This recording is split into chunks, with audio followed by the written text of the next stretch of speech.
Ayo, Assalamualaikum. Assalamualaikum warahmatullahi wabarakatuh. Anak Afat menceritakan Sa'ad bin Abi Waqqas. Namanya Sa'ad bin Malik bin Uhaib Abu Ishaq Az-Zuhri Al-Qurashi Al-Makki Al-Madani. Ayahnya bernama Malik bin Uhaib bin Abdi Manaf. Ibunya bernama Hamnah binti Sufyan bin Umayyah.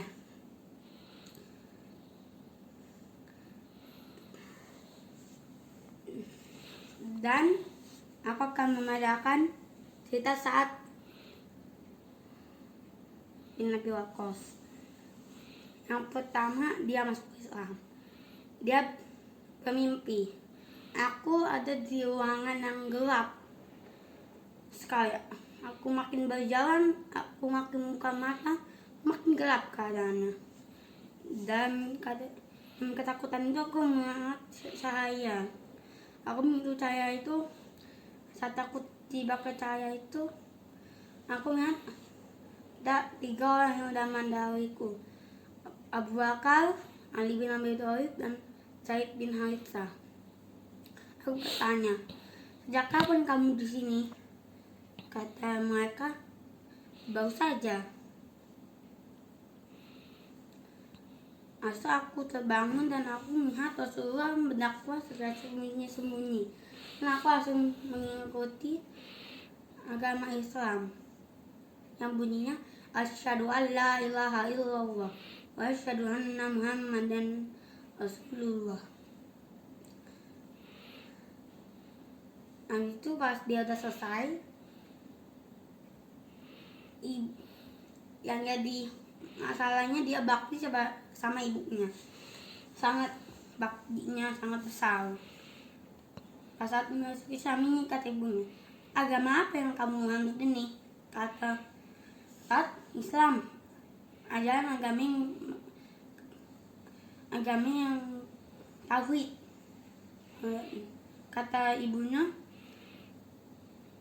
kalau kamu kayak gitu, kalau kamu masih di ajaran Muhammad, aku tidak akan minum, tidak akan makan. Ibunya mogok makan.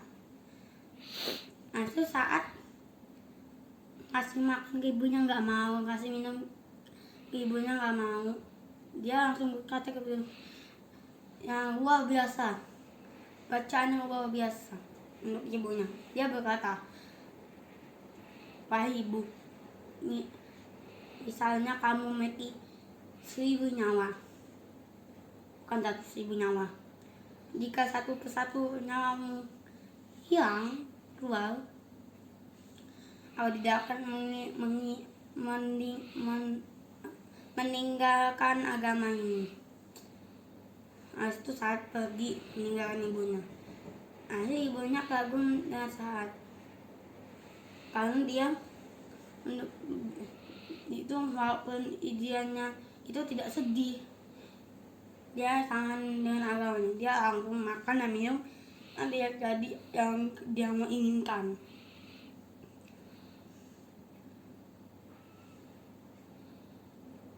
Nah, itu saat ada paman Rasulullah, saat bin Abi Waqqas melewati Rasulullah, dan sahabat Rasul berkata, ini pamanku. Siapa yang ingin memamerkan pamannya, tanda kepadaku.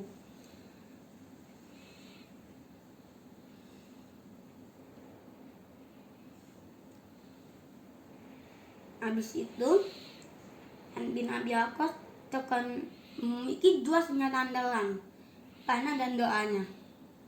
Kalau panahannya dipastikan tidak akan meleset, karena dia bisa, ada orang yang bisa 1 anak panah walaupun bisa meleset. Ada yang satu panah bisa tempat, ada yang 2 panah tapi meleset. Ada 2 panah, ada yang pakai 2 panah yang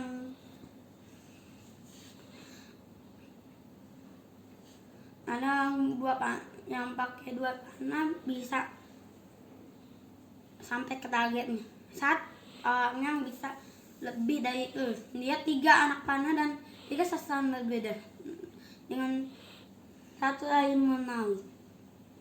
Habis itu doanya itu mustajab. Jadi kan dia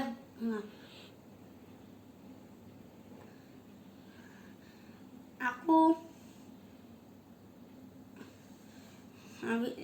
saat itu, saat selesai tahun kondisi dulu yang nanti aja ya, aku ceritanya nanti ketika bang.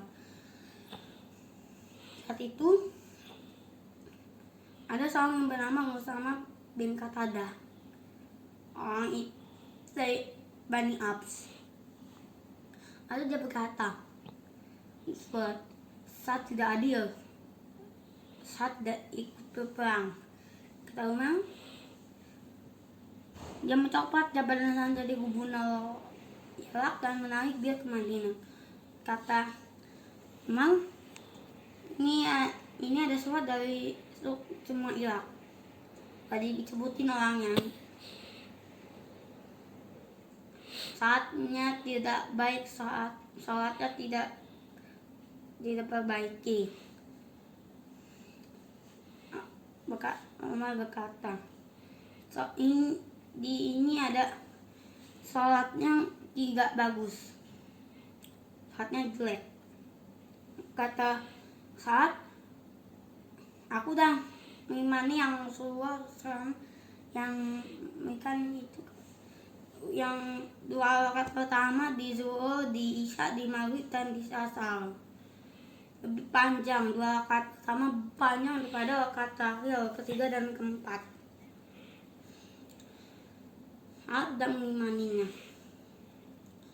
Habis itu datangnya suruh penduduk Irak. Tidak ada masjid yang ditanya lalu pergi. Semua membilang kebaikan saat.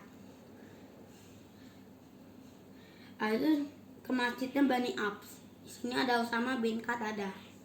Usama bin Qatadah katanya, saat tidak baik, saat begini, saat begitu, mau bukan disampaikan. Nah itu rombongan Umar kembali ke Madinah. Di samping ada Umar, ada Asad. Lalu saat mendengarkan itu, dia berdoa kepada Allah, ya Allah, kalau jika hambamu yang di sana, maksudnya Usama bin Qatadah, dia dusta, aku benar. Kalau dia dusta, panjangkanlah umurnya. Dan miskinkan deh dia. Serta berikanlah berbagai macam fitnah. Habis itu para ulama yang di situ, mata orang itu umurnya udah panjang, mau 100 tahun, keningnya udah jatuh, menutupi matanya tapi masih hidup. Dan dia keadaan miskin, minta-minta di jalanan. Dan dia kalau kerjanya ada perempuan lewat, selalu digangguin sama dia. Dan dia sering berkata, aku telah kena doanya saat. Akhirnya saat dia menang, kata Umar, apa kamu ingin jadi gubernur yang di Kufah? Gubernur Kufah? Gubernur Irak? Kata saya tidak. Aku dia mau yang ada orang yang menyebarkan fitnah tentang saya. Seperti itu ada orang yang gubernur Madinah. Katanya, semua harta kaum muslimin ini adalah harta kami. Kami bagikannya. Kami pemiliknya dan saya bagikan. Saat masa orang ini udah merasa anggota milik kaum muslim adalah harta dia, langsung mendatangi istananya. Koskan kantor.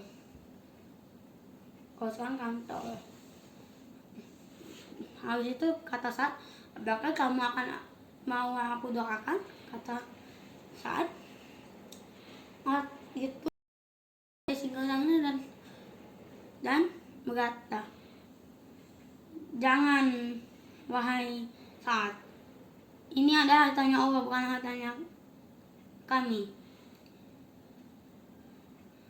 Umar juga itu tidak Umar juga khawatir dengan doanya Saat.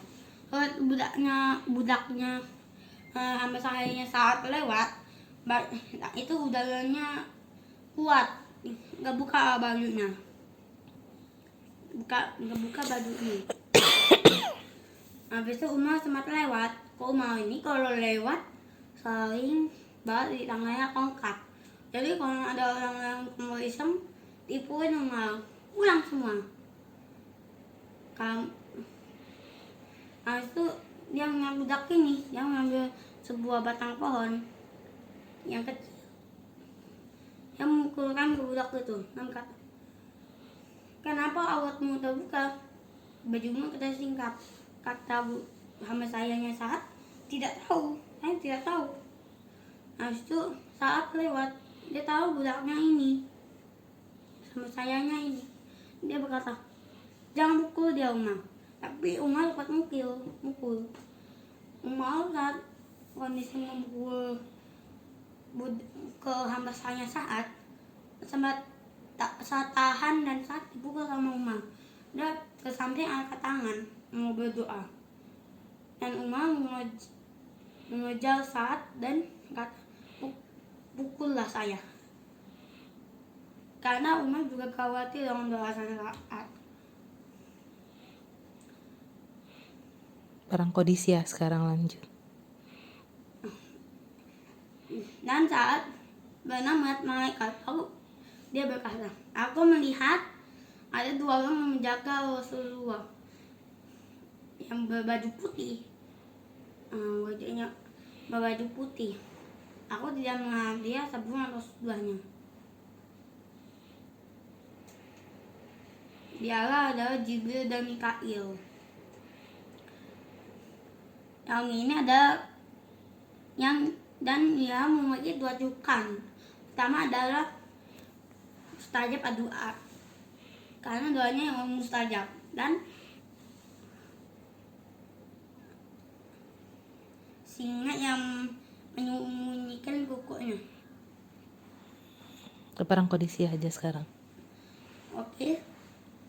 Sekarang kita akan membaca Perang Qadisiyah. Perang Qadisiyah terjadi pada tahun 14 Hijriah. Saat itu, sebelum itu, saat perang Khandaq, Rasulullah kan itu mau ke sebuah batu. Dia berkata pada umatnya, Persia akan ditakutkan dengan umatku. Hal itu Umar bin Khattab mengikuti kata Rasulullah. Habis itu dia dan Umar ini udah mengalahkan satu pasukannya ke Yarmuk di Romawi. Dan saat dia belum jadi pemimpin, Umar jadi pemimpin dulu. Itu pas di tengah perjalanan kata Umar, apakah aku mau lanjutkan perjalanan atau aku pulang ke Madinah? Kata sahabat, ikut aja ya Umar, karena kamu akan sangat syahid. Kata emang Umar ini sudah berkata dulu itu, ya Allah semoga aku mati syahid. Tapi mati syahid itu di Madinatul Rasul atau kotanya Rasul. Masuk pulang Umarnya, tapi belum pulang. Ada Abdurrahman bin Auf, jangan ya Umar, pulang saja. Nanti kalau amirnya diganti akan kacau. Habis itu Umar berkata, siapa yang aku ikut ini? Dia bertanya ke Fulan, tidak bisa. Bertanya ke Fulan, tidak bisa. Habis itu ada satu orang berkata, aku udah menemukan orang ini. Ini saat ada orang yang terbaik. Kata Umar, panggil Saat. Pergi ke Saat jadi pemimpin. Dan dia membagi pasukannya jadi 6 bagian. Pasukan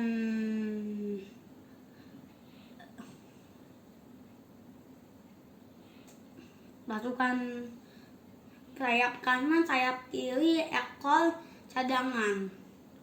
Habis itu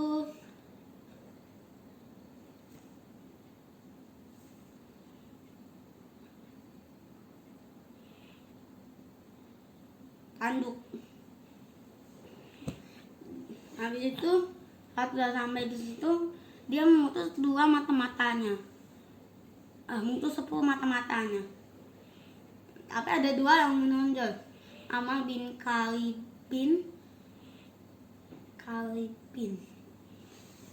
Amr bin Khalid dan Tulaiha bin Khuwailid. Dia melihat ada satu pasukan yang berjumlah 70.000. Saat itu udah mengutus itu, dia mengutus juru bahasanya. Hashim bin Amr At-Tamimi menuju ke sana.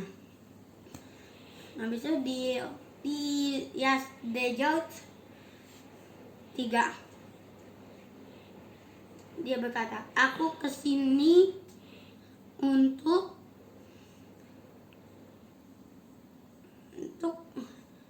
mengeluarkan semua kemusyrikan dan menyembah Allah. Kalau kata Yazdajat atau Kisah, kalau kami menolak, kamu bayar jizyah upeti. Terus kami menolak, kepalamu akan terbang melayang dengan pedang-pedang kami. Habis itu dia marah, langsung mengambil tanah dan menembakkan ke Hashim bin Amr. Hashim. Habis itu pas datang ke Saat, Kisra udah menyalakan tanahnya, ini tanahnya. Habis itu ibu Tusra Al-Mughirah ke situ, sama aja kayak itu, langsung pulang Al-Mughirah. Saat itu ada sahabat yang paling unik jadi utusan, yaitu Rubi bin Amil. Saat itu dia pergi ke istananya Kisra dan ke Rustum.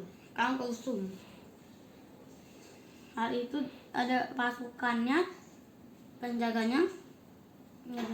Sebelum kamu mau masuk, belum. Lalu ini pakaiannya ini dari bahan kasar. Ini yang ininya dari tali. Habis itu tameng yang di kepalanya dibuat dari panci yang dia masak. Bawa tombak. Kudanya bukan kuda ya, tapi keledai. Dia berjalan ke situ. Kata pasukan itu, penjaganya, kamu tunduk dulu, sujud atau tunduk pada Kisra.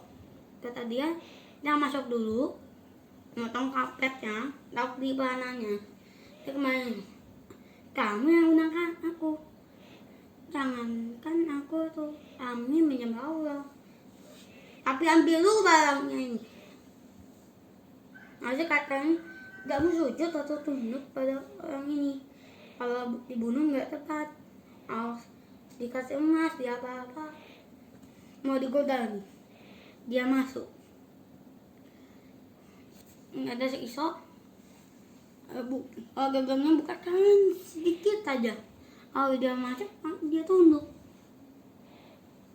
Pas dia tahu, ini suruh tunduk lagi, tunduk lagi, kan mau lagi. Dia buat unik sekali. dia muter badannya, muter badannya, masuk dalam pantatnya.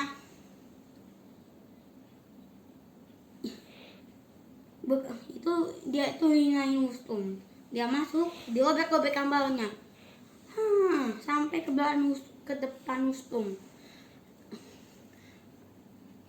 Cewek-cewek cantik, perempuan-perempuan cantik yang di sebelahnya tidak ada yang dilihat sama dia.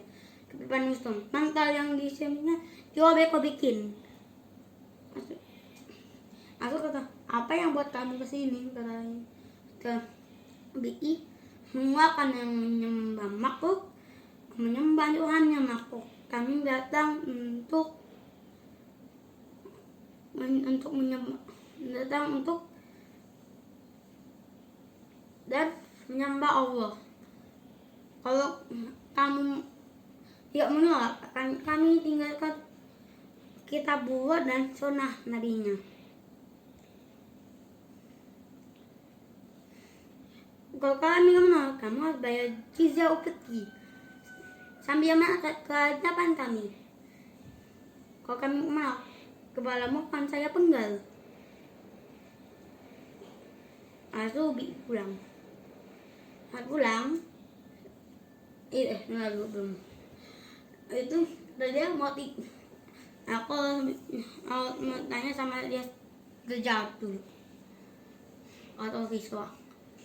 Dia 2 atau 1 hari atau 3 hari. Katanya harus 1 bulan. Kata OBI yang diwajibkan oleh Rasulullah untuk musuh itu cuma 3 hari. Oleh itu pilih mau ke Islam bayar jizyah atau kepalamu akan saya penggal. Harus pulang. Kata Rustom, gimana nih? Katanya pulang saja, pulang. Keluarlah pasukan Rustom yang berjumlah 70.000 yang pertama. Ubi udah pulang. Maksud dia harus menunjuk mata-matanya yang berjumlah 10 orang. Yang keduanya ada Tulaiha bin Khuwailid dan Amr bin Khalid. Ke situ dengan sahabat-sahabat lainnya. Ke situ udah melihat 70.000 orang. Saat melihat, ini pasukannya, bukan, ini masih ujungnya, masih pasukan pertamanya, kepalanya. Kalau kalian mau pulang saja. Sedangkan orang pergi, cuman Amma bin Khalid dan Tulaiha. Itu berjalan lagi 2 hari, tabung yang 100.000. Ini pasukan, bukan ini tantungnya. Tulaiha udah jadi pasukan. Jadi dia tahu bukan ini. Dia langsung lurus hampir mendekati Madain. Ini adalah ibu kotanya Persia, Irak. Di Istana Putih. Lalu dia melihat ini pasukannya. Ada Rustum, duduk, ada Raja Putih. Kata Ula, iya. Ini ujungnya, ya ekornya. Lalu kata Amr, ayo pulang. Kata Ula, bukan, jangan, udah 6 hari kita jalan. Kan mau pulang sendirian. Kata Amr, apa yang kamu inginkan? Kata Tulha, serang. Benar, 2 orang 70.000. Itu terjadi pada malam hari. Saat itu Tulha sendirian. Dia menembakkan obor, memutuskan tendanya Ustam dipotong dan dinaikkan kudanya. Habis itu dia kembali ke Amr dan senyum. Ini aku udah mendapatkan koima. Langsung pulang dan pasukannya udah menunggu. Saat kena penyakit kulit, bisu-bisu yang mengeluarkan nanah dan darah. Dan dia langsung berperang. Dan dia ditaruhkan sama Khalid bin Al-Walid ke atas bukit di Qadisiyah. Habis itu perang pun terjadi. Di 3 hari pertama, karena pasukan muslimin hampir kewalahan, langsung kata Umar, terutama pasukan Kokok yang dipimpin oleh Kokok bin Amr At-Tamimi. Biasanya pasukan dari Yarmuk. Kalau udah sambil gitu, Kokok dikata sahabat-sahabat yang lain pasukannya, untang-untang kami takut sama gajah mereka. Gajah ini tak pernah melihat gajah. Akhirnya kata Kokok, buatlah 2 kepala unta. Pas sudah jalankan 100 unta dan 100 unta lagi untuk nyusul, untuk mendekati khusus untuk mendekati kasuan gajah. Yang benar, gajah itu kalau pergi, teman-temannya pergi, dia malah ke pasukan Rustum, dan pasukan Persia diinjak-injak sama gajahnya sendiri. Nah, itu udah tembus ke Rustum, akhirnya Rustum pun meninggal, terbunuh. Waktu itu kata Umar, bagus, lakukanlah Madain. Saat itu ada sungai yang sangat besar, sangat luas, dan mengapai laut. Namanya Sungai Tigris. Dan saat pun kata, lewati sungai ini. Itu pas itu saat menyeberangi sungai itu tanpa pakai perahu. Itu unta-unta mereka berarti mau sampai berenang. Itu kata pasukannya, Diwal Amit, Diwana hati. Gila-gila pasukan yang kamu tawan ini, pasukan manusia tapi jin. Dia langsung kabur. Pasukan Persia yang kabur kan. Habis itu pas dia masuk ke Istana Putih, nggak ada orang, Kisu aja kabur. Dulu masak Palang Raja Wali dan Palang Singa. Masuk 3 orang saja, segelintir dari sahabat Nabi. Dan Rasulullah pernah berkata, segelintir dari sahabatku akan menaklukkan Istana Putih. Saat masuk itu saat sambil membaca Al-Quran. Surat itu menyeberangi sungai itu tidak pernah dalam sejarah. Itu seperti Nabi Musa, dan bedanya ya agak jauh ya. Kalau Nabi Musa kan membelah, ini ya menyeberangi. Nah itu, aku lupa deh tadi. Ada satu orang yang mendapatkan gelangnya Kisra, namanya Suraqah bin Malik. Saat itu dia melihat Rasulullah dengan teman-teman, katanya pasti itu Muhammad, kata Suraqah bukan, itu yang berkebutuhan lewat. Sampai orang tenang, dia langsung kabur, dia langsung pergi. Dia mengejar Nabi Muhammad dan Abu Bakar. Kata Abu Bakar, orang mereka itu mengejar kita ya Rasulullah. Kata Nabi Muhammad, jangan khawatir Nabi Muhammad. Abu Bakar bentar ke kanan, ke kiri, ke belakang, ke depan. Kata Muhammad, kenapa kamu ya Abu Bakar? Dia makin mendekat ya Rasulullah, dan sampai dia bisa mencapai anak panahnya dan tombaknya. Nah itu habis itu dia tuh itu kulanya ke dalam pasir, kakinya nggak bisa gerak. Luka juga terendam dalam pasir, kakinya nggak bisa gerak. Lalu Luka, maafkanlah aku ya Rasulullah. Maka Allah memaafkan dia. Berilah saya surat peringatan, Jaminan biar tidak di jaminan untuk kalau kamu selamat dari dari pasukan muslimin. Nah, itu tulis Abu Bakar. Nah, itu saat Suraka pergi, kata Nabi Muhammad,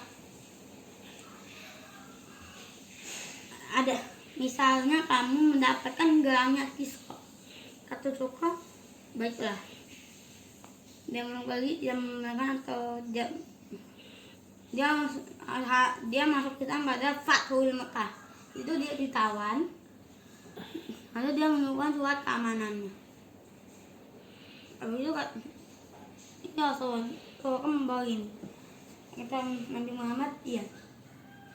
Itu saat Nabi aku melakukan Persia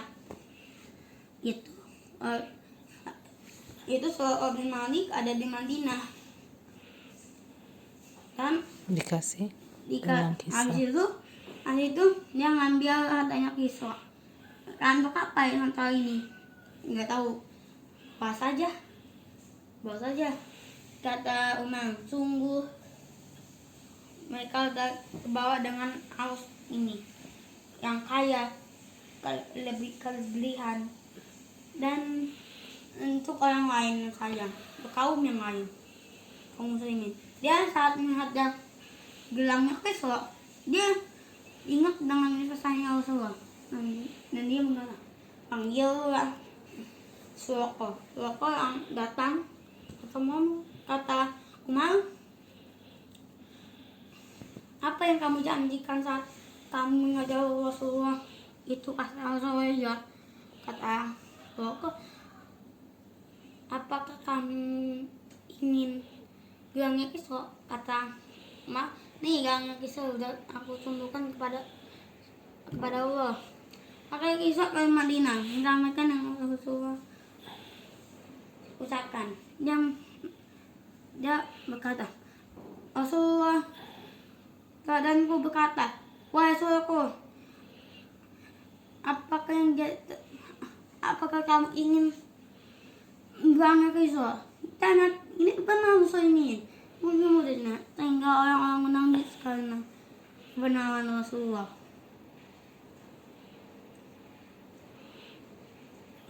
Terus yang menebus itu Habis itu ceritain yang menebus seperti saat lagi di perang Uhud itu sangat Rasulullah terdesak. Rasulullah memberikan panah kepada panahlah, tebusanmu adalah ibuku dan bapakku. Pada saat aku langsung semangat untuk memanah. Dia memanah kepada orang tua mati. Wafatnya saat wafat di 58 Hijriah. Hal itu dia mengalami buta, tidak bisa melihat. Dan dia pun kata anak-anak, kamu kan belum mustajab. Kenapa kamu tidak itu untuk matamu, doa untuk matamu, biar kamu bisa melihat. Pada saat tidak, mata ini milik Allah. Saat meninggal 2 hari setelah itu. Wassalamualaikum Wassalamualaikum warahmatullahi wabarakatuh.